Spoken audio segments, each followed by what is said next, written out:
Buying a house can be kind of scary. You're considering a huge commitment on a house you don't know anything about. This video is designed to give you a better understanding of some of the key real estate terms and what they mean in the home buying process. Knowing what to expect goes a long way to making better decisions and getting a better night's sleep.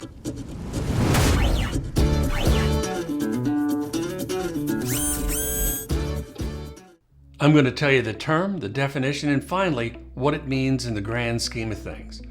Be sure to catch the last one, appraisals. It's super important because these are causing some serious heartburn these days.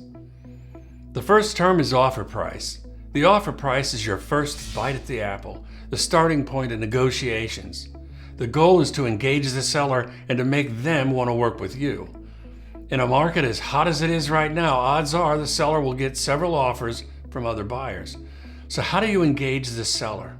You find out what they want and you give it to them. The general rule is give them the most money with the least amount of hassle, and that'll help them say yes to you. But sometimes a special circumstance can win the house for you, like letting them rent back for a while as their new home is being built, for example.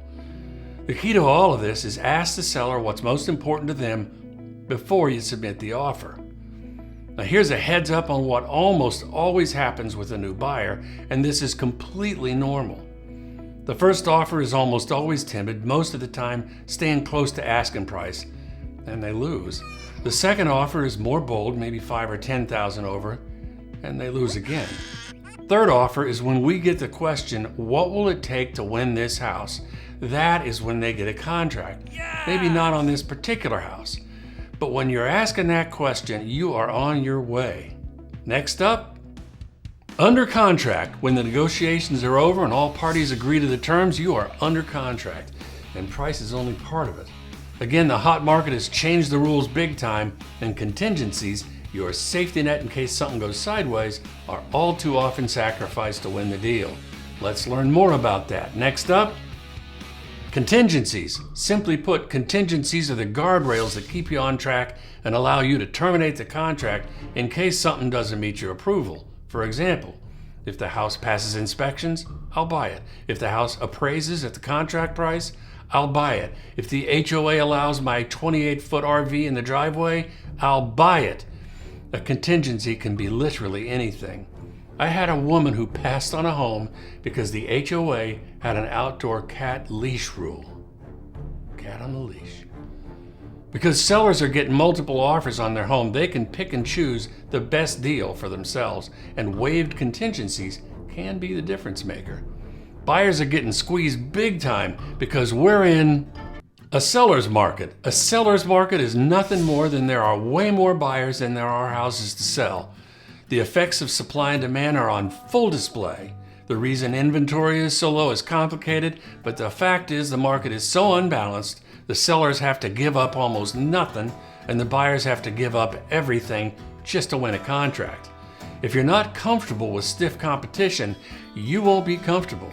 This may not be the market for you. Next up, down payment. For new buyers, down payment can be a shocker, not because of what it is, but because of what it's not. At its simplest, down payment is your portion of the loan amount. If you're getting a 95% loan for a $400,000 house, your portion is $20,000. That's what you bring to the table. But sometimes a new buyer will understandably think that's all the money they need to buy a house. And it's disappointing to learn they also have to pay for any and all inspections, regardless of the outcome. What? They may have to pay down debt to be loan worthy. They'll need to have earnest money available when the contract is accepted.